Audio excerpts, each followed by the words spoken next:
साथी नमस्कार। अनंत वक्ता प्रेरक सीरीज के एक नए एपिसोड में आपका स्वागत है। मैं हूं पंकज उपाध्याय। आज बात करेंगे डॉक्टर आजाद कुमार कौशिक जी से। आप कनाडा में रहते हैं, दशकों से रहते हैं, भारत की आवाज़ कनाडा में रह के बुलंद करते हैं। एक ऐसी आवाज़, शायद इतना बेहतरीन नेटवर्क भारत में लोगों का नहीं होता। जिस तरीके से एकजुट लोग भारतीयता और भारतीय संस्कृति के लिए वहाँ रहते हैं। आप प्रोफेसर हैं कनाडा में। कौशिक जी, कार्यक्रम में स्वागत है आपका। बहुत बहुत धन्यवाद पंकज जी। जो संघर्ष आपने झेले हैं एक ब्राह्मण होने के नाते, वहाँ जाके एक भारतीय होने के नाते, उसको भी साझा करें जी। पंकज जी, आप तो मुझे जब मैं नौजवान था जी, उस समय में आप मुझे लेकर जा रहे हैं। मुझे फ्रांसीसी सरकार से, भारत सरकार के माध्यम से एक स्कॉलरशिप मिला 1983 में डॉक्टरेट करने के लिए। तो मैं 1983 में भारत से पेरिस गया था और मैंने पास्टर इंस्टीट्यूट पेरिस में अपनी डॉक्टरल स्टडीज़ की शिक्षा आरंभ की थी। कनाडा में भारत के लोगों की लाइफ स्टाइल क्या है? क्या उनसे बिल्कुल मिलके रहते हैं कनाडियन की तरह?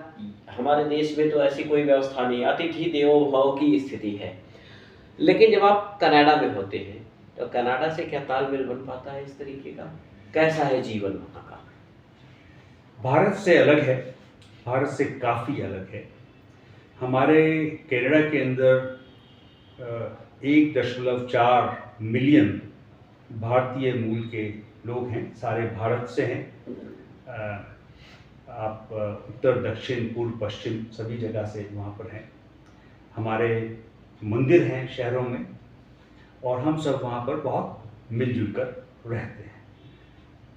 हमारी संस्कृति और सभ्यता जो हमारे पूर्वजों की धरोहर है, उसको हम अपने जीवन में निर्वाहित करते हैं।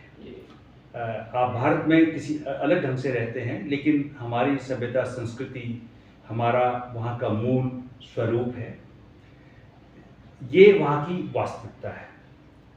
क्योंकि दूसरे देशों में जब आप और दूसरे समाज के साथ रहते हैं तो वो समाज आपको मजबूर करता है। वहाँ पर भी घर पर आते हैं बाइबल लेकर के आप क्रिश्चियन बनिए, इस प्रकार की स्थितियाँ हैं।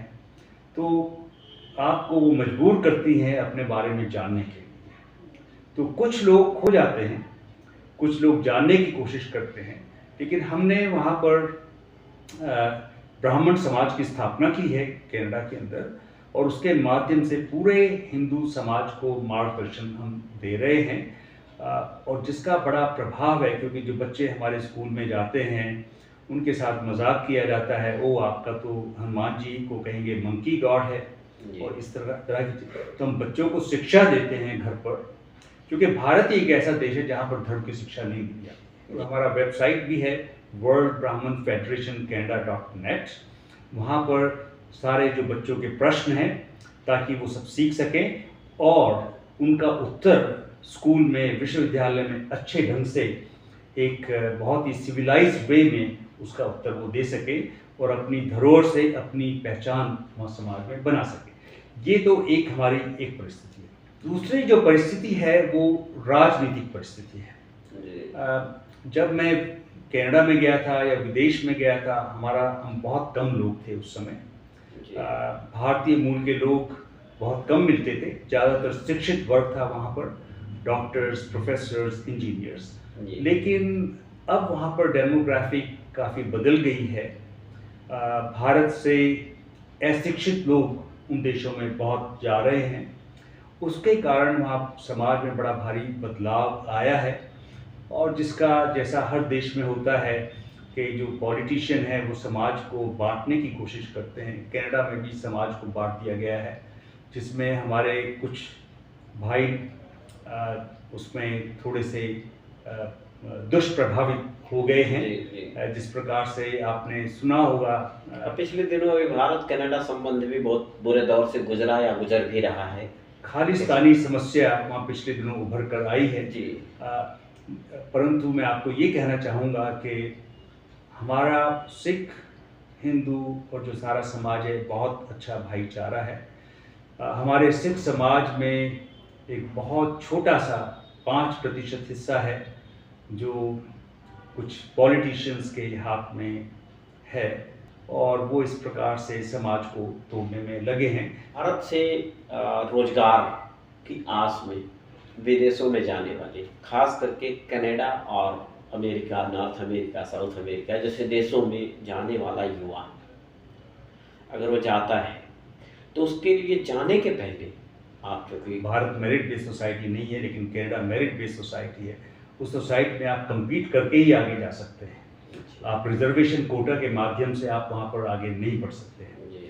तो वहाँ की जो परिस्थिति है, ये जो बच्चे जा रहे हैं, मैं केवल इतना कहना चाहूँगा कि भारत सरकार को, और मैंने ये बात कही है अपने जो हाई कमीशन है वहाँ पर भी कही है कनाडा में, हमने ये बात भारतीय सरकार के स्तर पर पहुँचाने की का प्रयास किया है कि यहाँ बच्चों को पहले विदेश जाने से पहले 3 महीने की कोई ओरिएंटेशन देनी चाहिए। ये बच्चे यहाँ से जाते हैं क्योंकि मैं वहाँ 2 तरह की शिक्षा है। एक तो है कम्युनिटी कॉलेजेस जिसमें कोई बच्चा एडमिशन लेता है, वहाँ पर एडमिशन किसी को भी मिल जाए। दूसरी वहाँ की जो शिक्षा है वो हायर एजुकेशन की यूनिवर्सिटीज़ की, वो हाईली मेरिट बेस्ड है। तो वहाँ पर घुसना बहुत मुश्किल है क्योंकि मैं एक प्रोफेसर हूँ यूनिवर्सिटी में वहाँ पर।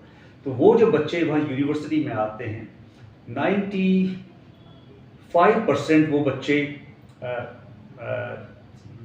सफल होते हैं और उनकी सफलता का कारण ये है कि वो मेरिट बेसिस पर उनका वहाँ पर एडमिशन होता है। लेकिन ये जो कम्युनिटी कॉलेजेस में जो बच्चे वहाँ पर एक टीचिंग शॉप्स जो खुल गई हैं, यहाँ पर जो जा रहे हैं, वो बच्चे बहुत दुख पा रहे हैं और पैसा बर्बाद कर रहे हैं। और मैं आपको दुख है मुझे कहते हुए कि हर महीने 2 से 3 बॉडी बच्चों की कनाडा से भारत में।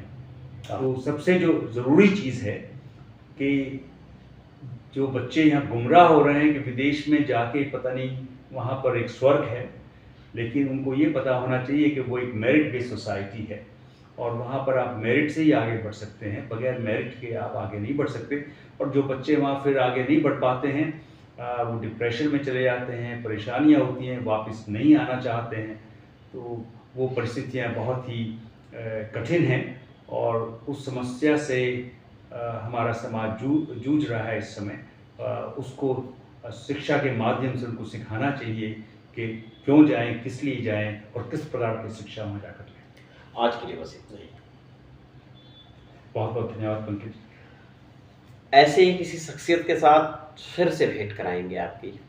हम एक सीरीज लेके आ रहे हैं, भारत का जीवन कनाडा में कैसे है, इंडियन लाइफ इन कनाडा। इसके लिए बने रहिए और ध्यान से रहिए। धन्यवाद, नमस्कार।